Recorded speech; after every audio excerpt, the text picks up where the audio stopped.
This is the Bulls Talk Podcast presented by Coors Light. I'm Rob Schaefer, joined today by my NBC Sports Chicago colleague, Casey Johnson.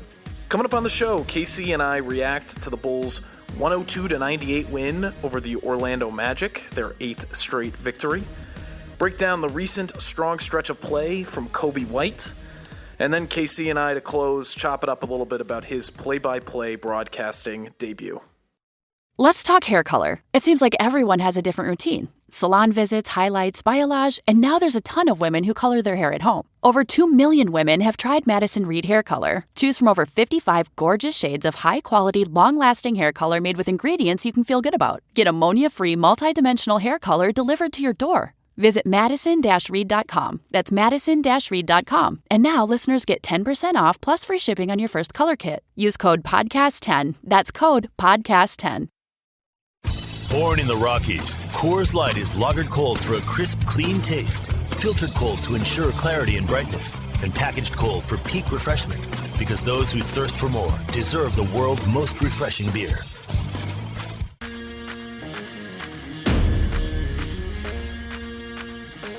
All right, welcome in to the Bulls Talk Podcast presented by Coors Light. I'm Rob Schaefer, joined as always by my NBC Sports Chicago colleague, Casey Johnson. Casey is deep in the bowels of the United Center. We're doing a little post-game taping here after the Bulls extended their season best win streak to 8 with a 102-98 win over the Orlando Magic, their longest win streak since 2012. And if it continues, we'll continue to let you know what year this is the longest Bulls win streak since. Full disclosure, I was not at the United Center tonight. I entered the old health and safety protocols on Friday, the morning of New Year's Eve.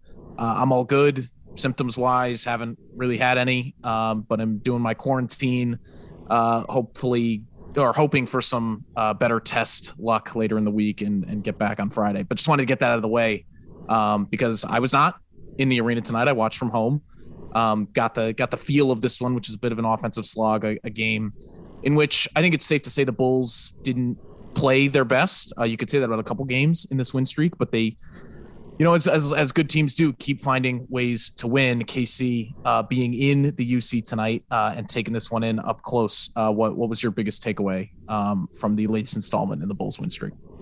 Well, my biggest takeaway is that you weren't there, Rob. I sent you a text during the game and noted your absence. You've become kind of a rock and a fixture here at the United Center. You know, you're a young pup, so no, you were missed, man. And obviously, we've talked offline about this, but hoping for a speedy recovery for you.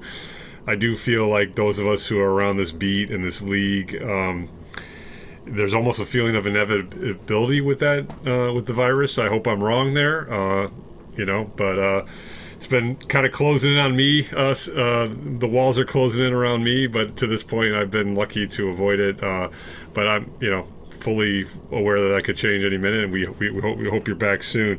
But as far as the game, a couple things stand out. The big one to me was the United Center was loud as hell tonight. As you know, I'm kind of a veteran, and I've been at a lot of games, and stuff like that doesn't usually faze me, but it was pretty palpable. There was a buzz about this team. It's been growing.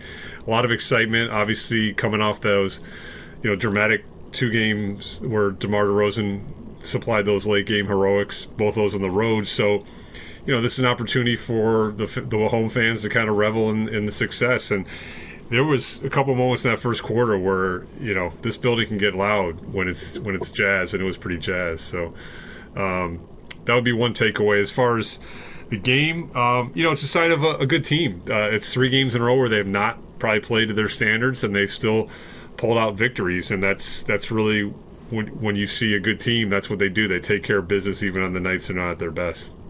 100%. And it was a little bit of a different formula tonight, right, than the last 2 games. And even, previously in the winning streak, you have the back-to-back 130-point performances against Atlanta. You've got 120 against Washington, where they kind of survived a not-so-great defensive outing, giving up a season-high 72 points in the paint. A lot of that was a product of, on the perimeter, allowing dribble penetration, getting beat on cuts and things of that nature.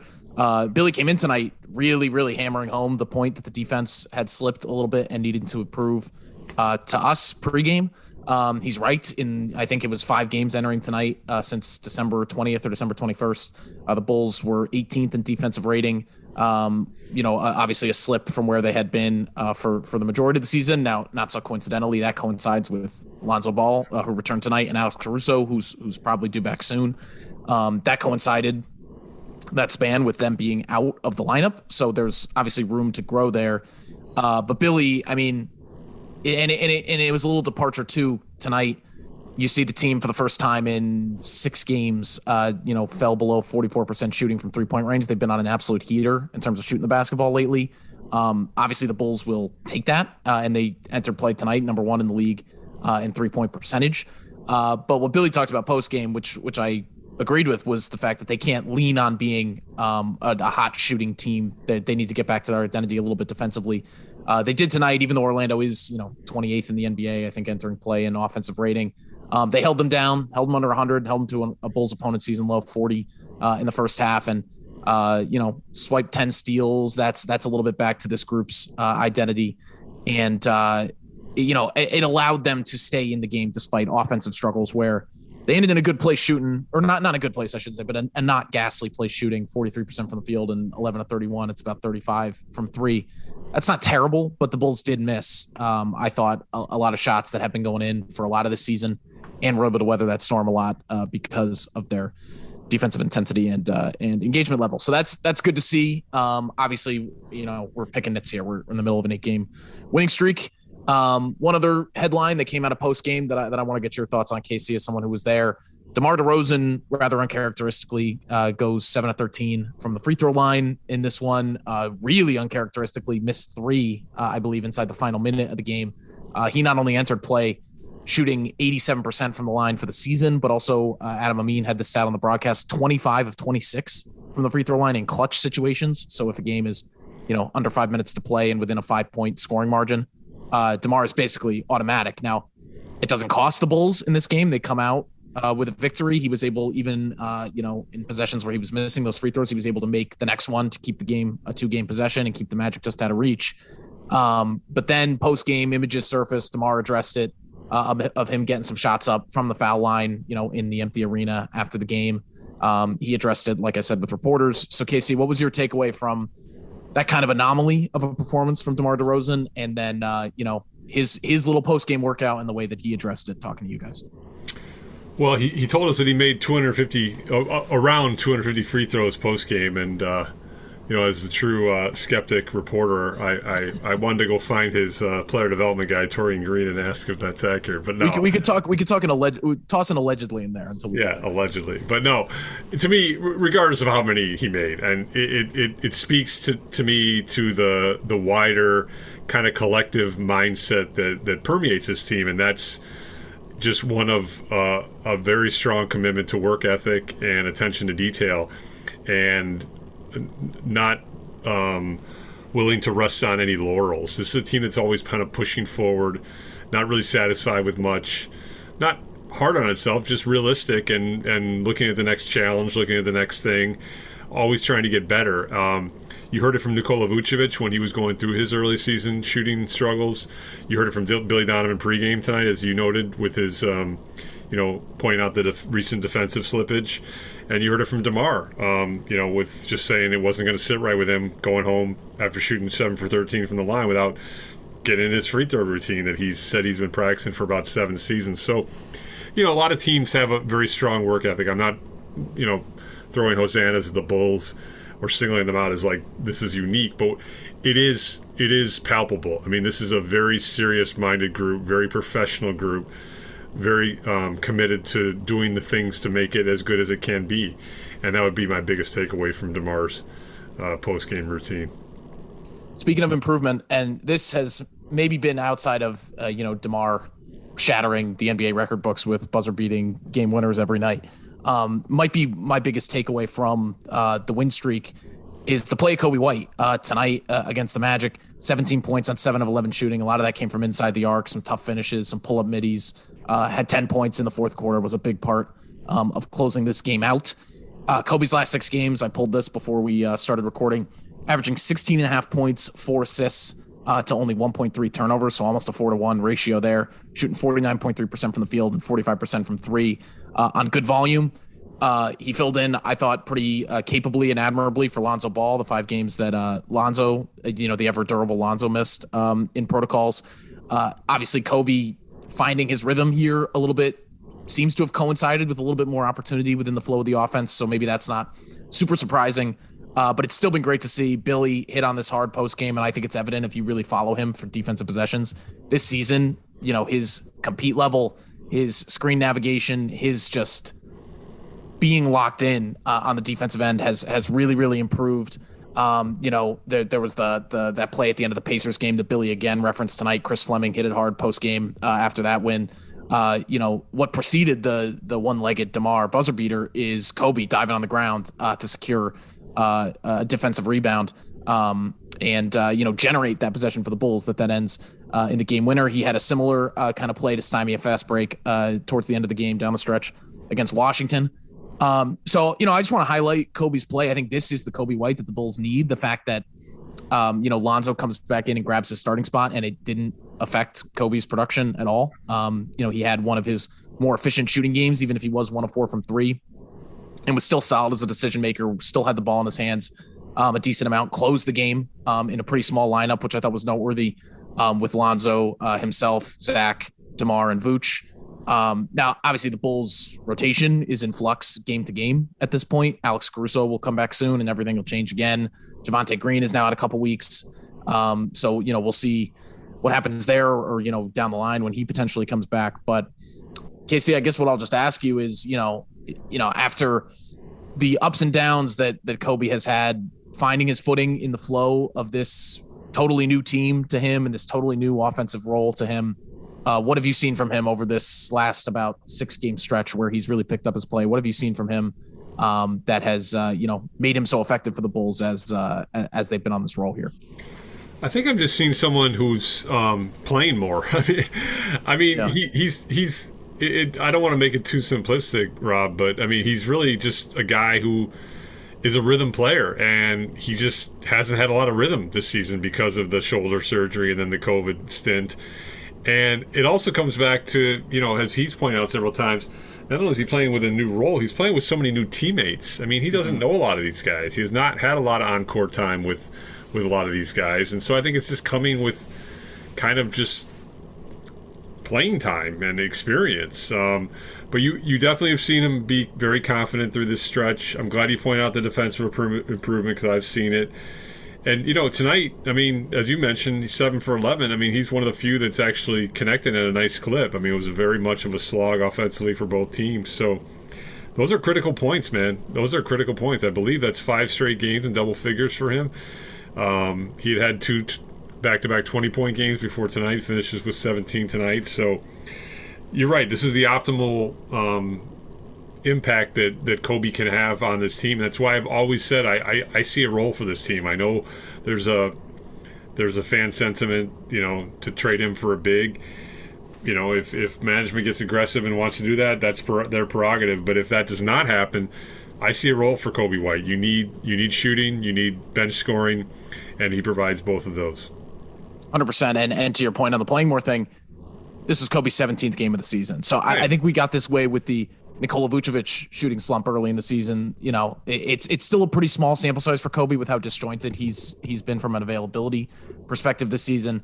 Hopefully he can continue to build off of this strong stretch of play because he really has been more than solid for these last few games. We've talked ad nauseum about the value he can bring, like you said, with that bench shooting and scoring if he does find his way. And the fact that he's earning his minutes defensively too, after that was such a question mark for him for the first 2 seasons. It's just been a great all around stretch of play from Kobe. And if this team can ever get to full strength, I mean, every NBA team can say that, right? But it really does seem like this Bulls team, every time they get one step closer to having their full complement of guys, you take a step or two back. These days, it can be hard to find and hire the right candidates for your small business. That's why LinkedIn Jobs made it easier to find the people you want to talk to faster and for free. Create a free job post in minutes on LinkedIn Jobs to reach your network and beyond to the world's largest professional network of over 770 million people. Focus on candidates with the skills and experience you need. Use screening questions to get your role in front of only the most qualified people. Then, use the simple tools on LinkedIn Jobs to quickly filter and prioritize who you'd like to interview and hire. That's why small businesses rate LinkedIn Jobs #1 in delivering quality hires versus leading competitors. LinkedIn Jobs helps you find the candidates worth interviewing faster. Did you know every week, nearly 40 million job seekers visit LinkedIn? Post your job for free at linkedin.com/acquire. That's linkedin.com/acquire to post your job for free. Terms and conditions apply. So in that vein, let's hit a couple of news. I mean, there's some significant news coming out of today. Yeah, the pregame it was a crowded pregame availability with Billy in his first back from COVID protocols. Let's not forget. Start with the headliner to me, Javonte Green. Billy said is expected to miss 2 to 4 weeks, basically with a groin injury. I guess I'll just go KC first reaction. I think it's a big loss for the Bulls. Maybe to people that haven't been watching this team really closely night in, night out, it might go a little bit unnoticed. But what was your first reaction when Billy dropped that bit of news on us? That it is exactly what you just said. I think it's a little understated how big this could be because, I think Billy's I guess it was Chris Fleming. No, which one pointed out the energy in the? That was Fleming. I love that. Yeah, so that was like a new wrinkle, but I loved it. You're right. It was during Chris Fleming's acting head coaching stint. He made a great point in a media session where he said, Javonte Green personality kind of sticks out in that starting five because you've got guys that are a little bit more, and he's not even being critical, but just a little bit more like. I don't even know what the right phrase is. Controlled, just laid back isn't the right word. Yeah, they're poised veterans. I mean, DeMar's a poised guy, plays with a calmness. Vooch kind of eases his way into games because of, he's a veteran. Reading the defense. Zach, has got hyper athleticism, but is not, going a million miles an hour because of he's too important. I mean, he's got a lot on his plate as a two-way guy that's going to play 35 minutes a night. And then you've got Javonte Green who's out there just trying to dunk on everybody's head and guarding, four different positions. I mean, he just plays like a bat out of hell. So that's what they're going to miss. And Billy acknowledged that. He said, they are going to get a energy guy back in the near future stint here in Alex Caruso, but Javonte Green athleticism and energy are going to be missed. He's really made an impact that to me transcends the box score in that starting five. Yeah, and listen, it's on low volume, but he has knocked down his open threes more times than not in terms of what you would expect from a guy like Javonte Green. He for his size, I think really rebounds above his size, especially on the offensive glass where the Bulls are not a good team. Like they're not a team that prioritizes offensive rebounds. But he'll sky and get one of those occasionally. Obviously with his athleticism, very good in transition. Has games where the ball seems to find him and he's cutting and kind of moving all over the place. It's that kind of chaotic energy that, maybe the other four starters don't necessarily have, but the Bulls will certainly miss him. He's been, he's filled in pretty admirably at the starting four spot with Patrick Williams out. I thought Troy Brown Jr. and Derek Jones Jr. tonight in different areas of the game provided a little bit of that energy that the Bulls were probably missing in Javonte against the Magic. I mean, Troy, particularly on the glass, I think pulled down 8 rebounds. He just hustles his tail off and even had 4 assists, flashed a little bit of offensive skill. He's another guy that sneakily, with the depth as depleted as it's been, has really earned his minutes over the last couple weeks. So it was interesting to see him stick ahead of Alfonso McKinney in the rotation, at least until the fourth quarter when McKinney got in, because McKinney was back from COVID protocols again today too. So, Javonte a couple weeks out, but we'll keep you guys updated whenever we can get updates on him. We've alluded to Alex Caruso a couple times earlier in the episodes. He's missed the team's last 6 games with a left foot sprain. It looks like he's right around the corner. Billy basically just said the last benchmark for him to clear is to face contact. Obviously with a lower body injury like that, it's tough probably to stay in condition. There's going to be a reacclimation period for Alex Caruso, but the Bulls being off until Friday I personally would be surprised if he's not in that game, even if he is on a minutes restriction. Casey, looks like you agree with me. So we'll track Caruso throughout the week. Lonzo and Billy Donovan both back from protocols tonight. We mentioned that. Lonzo, I thought, there were a couple of those patented hit-aheads. I thought he looked himself as a facilitator, 7 assists. Defensively, until that 3-shot foul on Franz Wagner at the end of the game, I thought he looked himself too. Steals, deflections. He was kind of flying all over the place. The shot, 1 of 7 from 3. I think we give him a mulligan in terms of finding your rhythm first game back. So we will see how Lonzo progresses from there as he reacclimates. And then quickly at the end here, Tyler Cook, two-way player who had stepped up with Tony Bradley, who's I think recently out of protocols and could also potentially be back on Friday. Tyler Cook, it seems like it's a pretty serious ankle sprain for him. He's going to be out at least a couple weeks as well, according to Billy. Unfortunate for Cook, who was putting up big numbers in the G League, had a kind of next man up opportunity to play some small ball backup 5 for the Bulls. And I like the minutes he was given. When you talk about chaotic energy, when you talk about a guy who is fearless around the basket and has the size to do some pretty incredible things finishing wise, I thought he was a nice shot in the arm for the Bulls too. So speedy recovery to him. KC, let's finish here because we haven't talked to the people since you made your debut as a play-by-play man. I think for the future podcasts, I hope I soon don't have to refer to you as an Emmy-nominated broadcaster, Casey Johnson, as well as my NBC Sports Chicago colleague.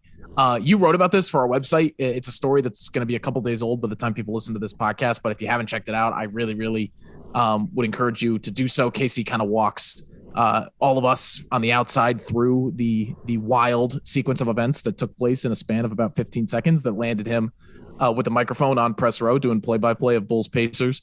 So Casey, I hate, or maybe I love to make you revisit this, but take us back to that moment when you were notified that you were going to be on live television with no notice, doing a little bit of play-by-play for us. So first of all, I do think that my column on NBCSportsChicago.com is far better than my broadcasting because I'm a writer, man. Okay? If I point to one of those two things, please go read the column about the experience and not go back and find the game tape of my play-by-play debut. But that's what needs to be emphasized. I guess I should start here. Man, what a blast. I mean, how many people get the opportunity to say that? And I did savor it definitely the rest of that night and since the experience. I really didn't have time to savor it when it was happening because it did happen so fast. So I'm sure most people know the story, but for those that don't, the quick summary is Adam Amin, the play-by-play extraordinaire for NBC Sports Chicago, got pulled literally like 6-7 minutes before tip-off with the testing issue because broadcasters are tested for COVID-19. Robbie Hummel, who's already filling in for Stacey King, who's not yet traveling after he exited the protocols, is doing his first NBA game, a very accomplished college basketball broadcaster, but is doing his first NBA game for TV.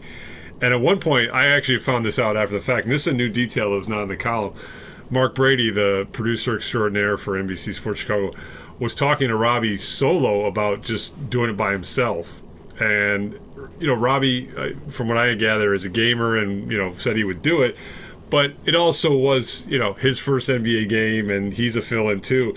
So then Brady got the idea to bring me in and connected me in the headset and started pitching the idea. And this is in the column, but for some ridiculous reason, I was like, I'll do play-by-play. I have never done play-by-play for any game, any sport, on any level, ever. So I'm not sure why I said that.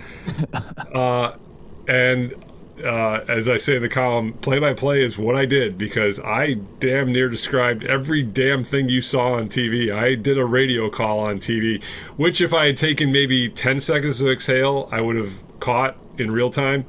I did not. It sounds like I'm being critical. I don't care. I did the best I could. I had a blast. I grabbed the wheel. The analogy I've used a couple times now, although this didn't make the column because I come up with a better analogy, is it was like driving through a pouring rainstorm. I just grabbed the wheel, stared forward, did not check my rearview mirror, did not look at the traffic around me. I just locked in staring forward. In fact, and this is one other detail that didn't make the column, so this is good we're podcasting it. At one point, Mark Brady asked me if I wanted to move next to Robbie Hummel, and I said, Hell no, because I did not want any distractions. I was away from Robbie Hummel, and I just wanted to like stare straight ahead and describe what I was seeing. I do think as the time went along, I slowed down a little bit, and I really feel like Robbie and I connected a few times. He's very, very talented, got a great future in broadcasting. But end of the day, so I'll stop rambling here. I mean, come on, man. How many people can say they did play-by-play for the Chicago Bulls? Not many, and I feel very fortunate. It's a short list. I give you credit, Casey. And trust me, I was there gripping the side of my couch, palms sweating, waiting for you to fumble a name, waiting for, some kind of slip up like that. And none ever came. I mean, I thought it was really, really remarkable. I think after this experience, I hope it opens people's eyes a little bit to how difficult that job is. Play-by-play and color commentary on live television, the amount of preparation that goes into that from someone who does that as their job, and especially, somebody like Robbie Hummel, who's on Big Ten Network, Amin, who's doing NFL games every week, has done a ton of college, a ton of NBA. Like, that guy's done everything to not only be a play-by-play guy, or a color commentator, but also be the Swiss Army knife type. It just requires extraordinary discipline, preparation, skill, talent, like everything. So for you to step in and do it as well as you did it, I thought was remarkable. It was certainly a surreal experience for me watching at home, and I'm sure many others, because I think I went up to like refill a glass of water or something, and I came back down and I heard your voice coming out of the TV, and I was like, this is pretty long for KC's pregame hit. Like, what's going on here? But yeah, very, very, very funny. I agree. You were hitting your stride towards the end there. I'm just upset that we couldn't hear you. See how much further you would have gotten along by the second half, and especially for that buzzer beater at the end there. I asked you this night of, have you thought at all about it in the 72-hour sense, what your call would have been for that DeMar shot? Well, two more things before I answer that. It's funny because you mentioned the preparation. Amin and I were talking tonight before the Magic game, and he was showing me his board, as they call it in the business, and it's all the notes and prep and color-coded details and backstories and his scribbled note, and it's just ridiculous. It's remarkable. I was like, oh my God. And that leads into my other funny story. Russ Leonard, our director, I ran into him tonight, and he said that his favorite, because I hadn't seen him since it happened, he said his favorite moment was 30 seconds before he went on air, and I had about 3 minutes to prepare. They told Hummel about 7 minutes before tip-off. They told me about 3 minutes before tip-off. 30 seconds before air, I said, Russ heard this in the mic, but I was saying it to a Pacers PR guy. I go, does anybody have a roster around here? I didn't even have a roster, man. And it's like, can you imagine a play-by-play guy going into a game without a roster? And the Pacers had like 4 10-day guys. I was going to say, it's the worst time to be the no-notice play-by-play guy. It's the worst time, in recent NBA history for that to happen. That's absolutely incredible. Yeah, go. Yeah, I did get a roster, and as I appreciate you saying, I did not butcher a name. But to answer your question, and I did put this in the column, because I was thinking about it. I had a 3-hour drive home. I am certainly the happiest person in the building that Adam Amin did return, because I was A, worn out, and B, not prepared for a moment like DeMar DeRozan delivered. However, I thought about this, and I actually just naturally played the play in my head, and I thought about what I would say, and I know exactly what I would say. I would have said, DeMar DeRozan for the win. Oh, what a shot. But here's one thing I will say is I would not have been as excited as Adam, because he's a professional broadcaster and I'm a longtime jaded beat reporter. So I would have given it its proper due and acknowledged how amazing of a shot it was, but I would not have screamed, because that's just not in my, and I'm not being critical. I'm just saying that's just not how I roll, and that's how broadcasters are paid to roll. So there you go. It would have been a little bit more. It would have been a little more monotone. The one bright side of that one, though, is you could do the Joe Buck and just kind of sit back and let the moment speak for itself, or maybe you would have done the full play-by-play of the celebration. And there's Kobe White jumping on top. Yeah. I would over-describe the play-by-play of the celebration, exactly. And Robbie would have had a moment there too. So, and Robbie, I think, did have a little scream in the background. He was great, man. That call Friday night was phenomenal as usual. Outstanding. So, yeah. And I just want to say, I don't know if you saw this, but somebody I can't remember their Twitter tag, but somebody tagged me as your play-by-play thing was going on and said, "Oh, I wish we could get at Rob Schaaf on the broadcast with KC right now. Their chemistry is so good on the Bulls Talk podcast." And I was like, I mean, can you picture a bigger disaster than you on play-by-play and me on color commentary for a full Bulls game? I thought that was kind of funny to envision. I know that would be on NBC Chicago 11, the channel. Yeah. I know you said your play-by-play experiences from doing your old baseball card teams. That's pretty much mine as well, and some old NBA 2K games with the volume on mute when I was a little bit younger. So yeah, this has gotten, I think, plenty off the rails for a late night edition of the Bulls Talk podcast. We always got to take 5 to 7 minutes and go a little stir crazy for the people. That's it for tonight. KC, thanks for joining me.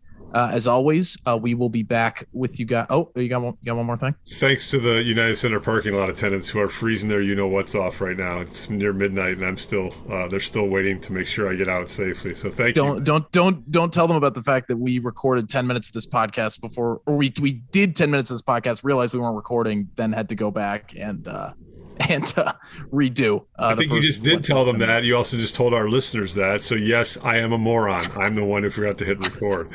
Let me tell you, the first 8 to 10 minutes that we recorded was gold. I mean, that it'll never see the light of day, but it was amazing. And then this version, I think, is good enough too. So, thanks as always for listening, everybody. Thanks, KC, for joining me. We will be back later in the week. Hopefully, I will be out walking around the world again instead of confined to my 3-room apartment. I love it here, but I'm about 48 hours from going a little insane. So thanks as always for listening. We will be back on Friday. We hope you enjoyed the Bulls Talk podcast presented by Coors Light. Find us on Stitcher, Apple Podcasts, and Spotify. Subscribe if you like the show. Feel free to rate and review us. New episodes are ready every Tuesday and Friday morning.